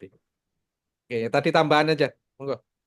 Silakan Mbak Nurul, tambahin lagi yang belum terjawab. Tadi yang ini apa ya, terkait angka kreditnya menjadi 400 begitu ya Pak? Ya, Nilai jadi dasar. iya, nilai dasar itu kenapa adanya nilai dasar dulunya itu untuk memotong angka kredit yang besar-besar. Jadi ini awalnya dilakukan di PNS saja.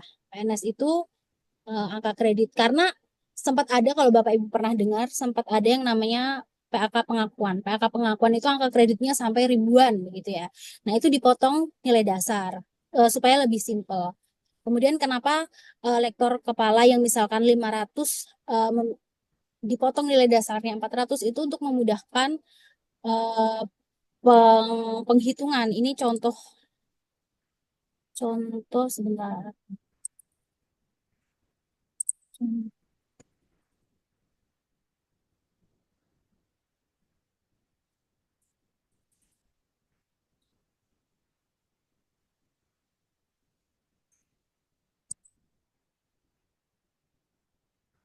Nah, ini adalah PAK konversi untuk dosen non PNS. Jadi misalkan kenapa dipotong? Nah, ini kan di sini ada angka kredit dosen ya. Angka kredit dosen misalkan Bapak jumlahnya adalah 500. Nanti angka kredit yang harus dipenuhi untuk naik angka kredit yang dicapai untuk kenaikan jenjang Pak. Bentar Pak.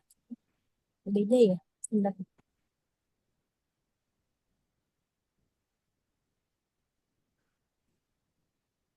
Berarti bukan 500-nya Bapak itu hilang, tidak. Jadi nilai angka kreditnya Bapak itu kan dipotong 400. Nah, yang 100 itu dapat digunakan untuk selanjutnya.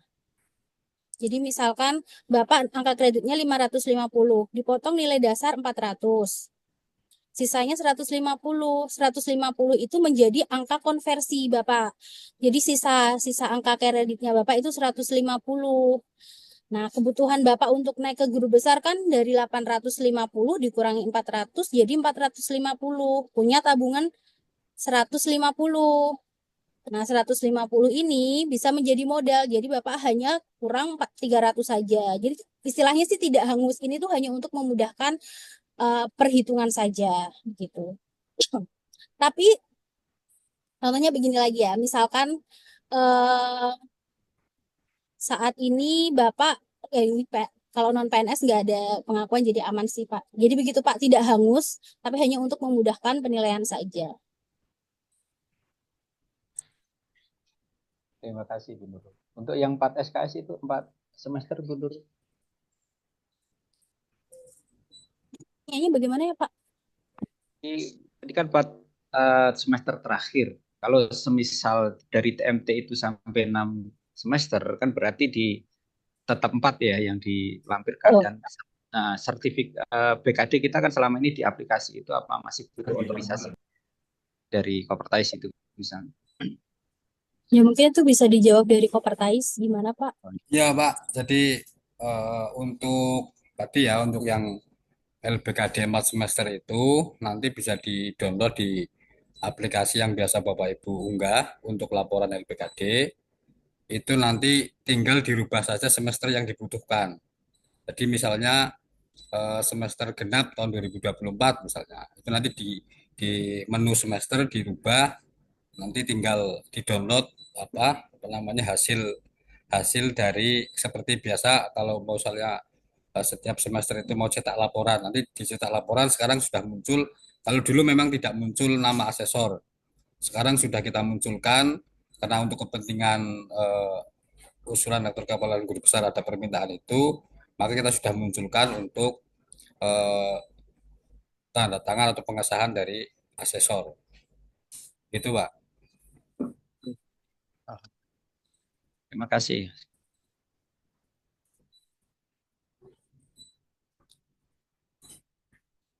Oke, ini ada pertanyaan lagi. Ada yang resen. Monggo Pak Nurul Huda.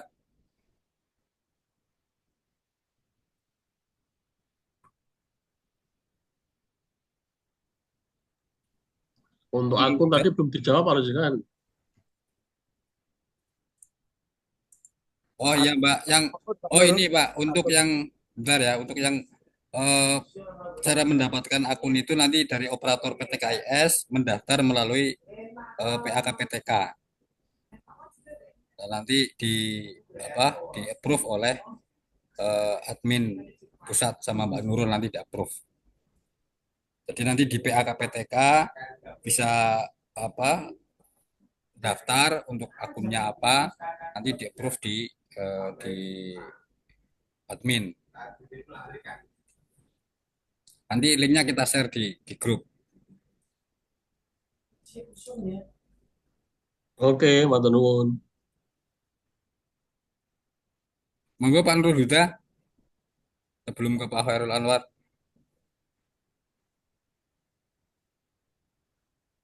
Tidak terdengar suaranya Pak.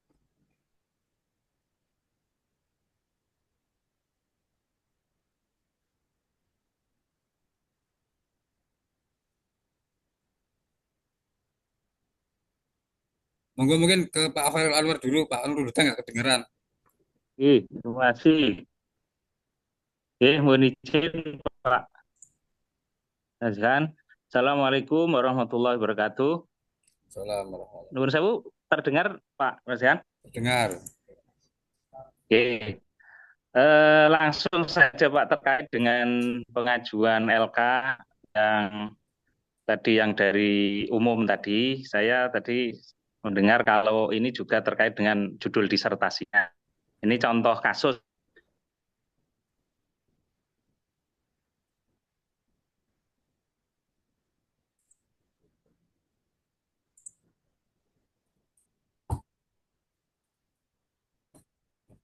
Putus Pak suaranya.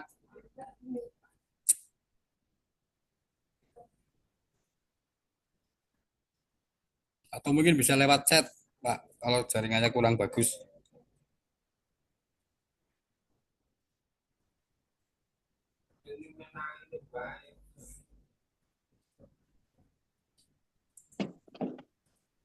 Halo, sudah bisa terdengar Pak? Sudah. Nggih. Jadi saya ulang lagi nggih, terima kasih.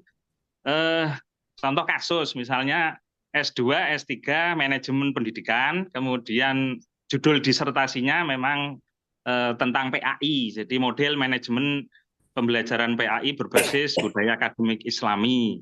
Nah, dan ngajarnya juga selain memang ngajar manajemen pendidikan Islam, juga karena dulu S1-nya dan sertifikatnya tafsir, juga tafsir. Nah, untuk pengajuan LK-nya, ini apakah bisa ke Kopertais, Pak? Tadi karena ada Bisa. kaitannya dengan judul disertasi juga. Bisa. Oke. Kampusnya mana, Pak? Oh, begitu. Unisula, Pak.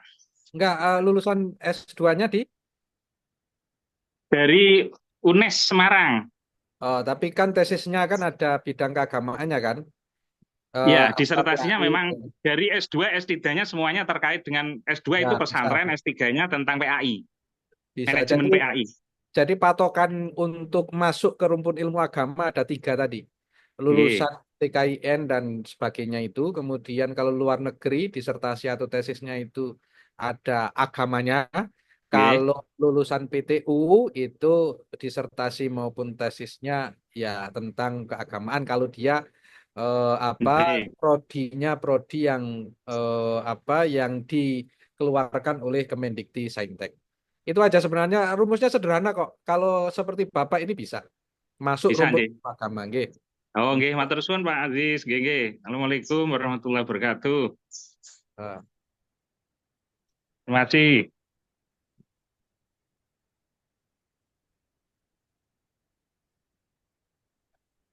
Pak Nurul Huda barangkali sudah bisa.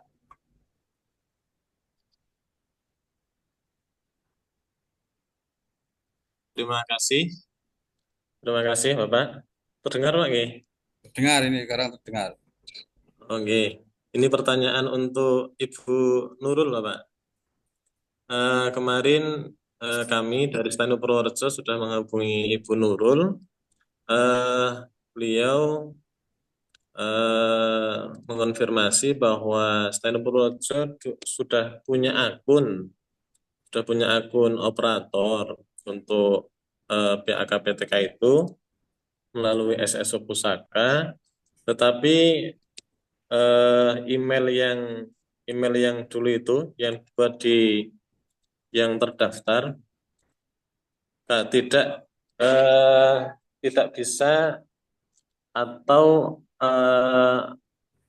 akunnya lupa lupa password, Bapak. Lupa password. Dan itu kan bisa direset di aplikasi. Tapi ketika kami melakukan reset, emailnya tidak valid, Bapak. Emailnya tidak valid, berarti kemungkinan sudah nonaktif atau bagaimana. Terus kemarin kami juga sudah mengusulkan email baru. Terus ini kami menanyakan kelanjutannya bagaimana, nggih? Seperti itu mungkin, Bapak. Nggih, terima kasih.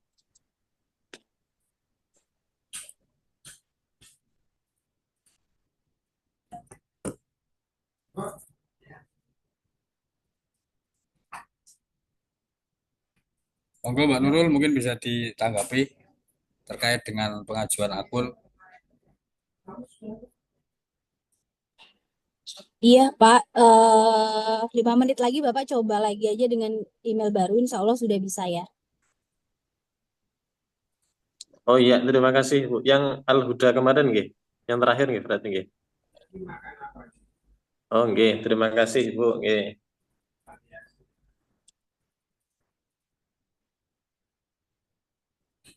Oke.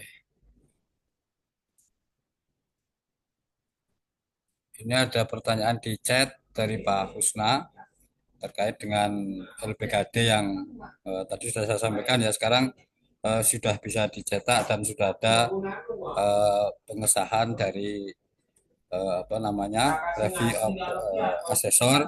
Nanti kalau memerlukan tanda tangan nanti bisa kita sampaikan, berarti file PDF-nya dikirimkan ke kita, nanti kita mintakan ke tanda tangan di para asesor. Nah, ini ada pertanyaan lagi dari Bu Ruslina. Izin bertanya, saya S1 dan S2 Administrasi Negara dan S3 Hukum Administrasi Negara, dan saya home base mengajar di Prodi Hukum Tata Negara. Maka mohon petunjuk apakah masuk dalam rumpun ilmu hukum atau politik, dan pengaruhnya dengan home base bagaimanakah jika biar tetap bisa linear dengan home base. Terima kasih. Mungkin Pak Aziz bisa ini. Yang pasti Bu Ruslina nggak bisa masuk ke rumpun ilmu agama. Jadi LK-nya diurus di sister atau ke LLDT ya Mas atau ya. ke Kemendikti-Saintek. Nah, saya kalau menggunakan standar Kementerian Agama ini tentu masuknya yang sebidang ya hukum kan begitu, karena hukum tata negara. Tetapi saya nggak tahu persis ya di Kemendikti-Saintek kebijakannya seperti apa gitu ya. Monggo silakan di. Yang pasti tidak bisa masuk ke rumpun ilmu agama meskipun Bu Ruslina ini ngajar PAI misalnya bidang penugasannya gitu ya, karena patokan utamanya itu ada di pendidikan terakhirnya. Berarti pendidikan terakhirnya kan hukum administrasi negara gitu ya, hukum administrasi negara pendidikan terakhir. Nah, apakah kemudian masuk ke hukum atau ke politik? Kalau hemat saya sih pasti ini masuknya ke hukum. Ininya apanya bidang penugasannya supaya linier gitu. Kalau home base sih tidak ngaruh sebenarnya. Kalau home base itu kan bisa jadi yang bersangkutan ini home base-nya di fakultas A yang tidak, tetapi ngajarnya atau penugasannya di bidang keilmuan yang itu merupakan mata kuliah umum, yang itu merupakan apa ya formasi yang ada di situ ya sesuai dengan formasi yang syukur-syukur ya home base-nya sama gitu. Maksudnya home base-nya dihukum gitu kan. Tetapi bisa jadi kan misalnya ada yang berbasis S3-nya hukum tata negara, tetapi yang bersangkutan penugasannya civic education gitu misalnya seperti itu. Nah, civic education ini kan ada di berbagai prodi dan berbagai fakultas. Nah, kan tidak harus di fakultas hukum gitu. Kira-kira gambarannya seperti itu.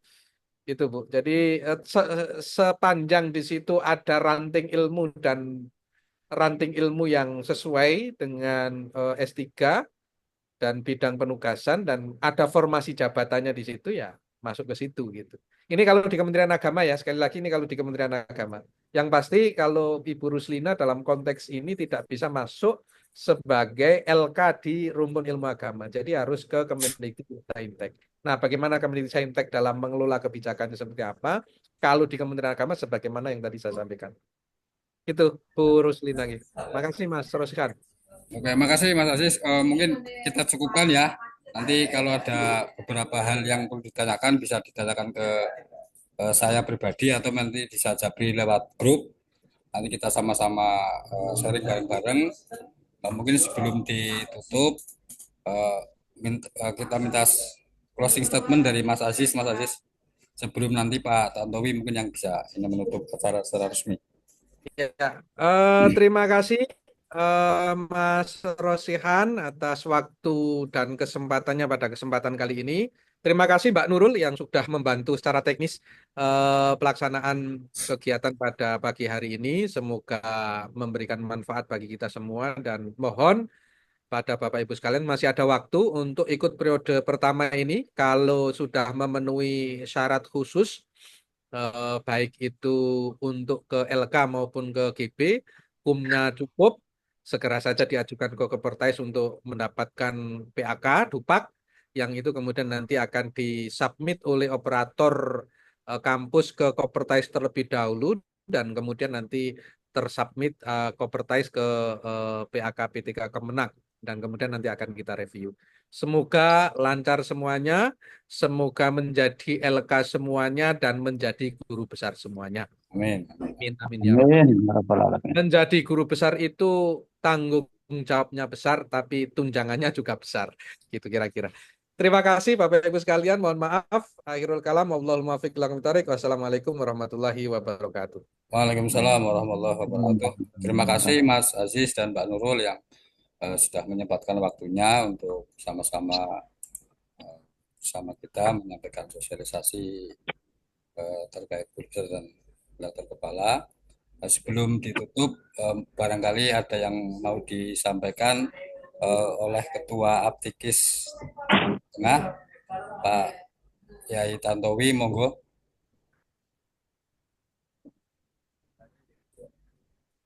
Masih bergabungkah? Kayaknya sudah tidak ada ya. Oke, kalau sudah ada, terima kasih teman-teman. Jadi kita sudah di penghujung acara dan alhamdulillah berjalan dengan baik. Marilah kita tutup acara sosialisasi usulan rektor kepala dan guru besar dengan bacaan alhamdulillah bersama-sama. Alhamdulillahirabbil alamin. Nuhun, saya selaku yang mengantarkan acara apabila ada hal-hal yang kurang berkenan, kurang lebihnya mohon maaf. Wallahul muwaffiq ila aqwamit thoriq. Assalamualaikum warahmatullahi wabarakatuh. Waalaikumsalam. Waalaikumsalam warahmatullahi wabarakatuh.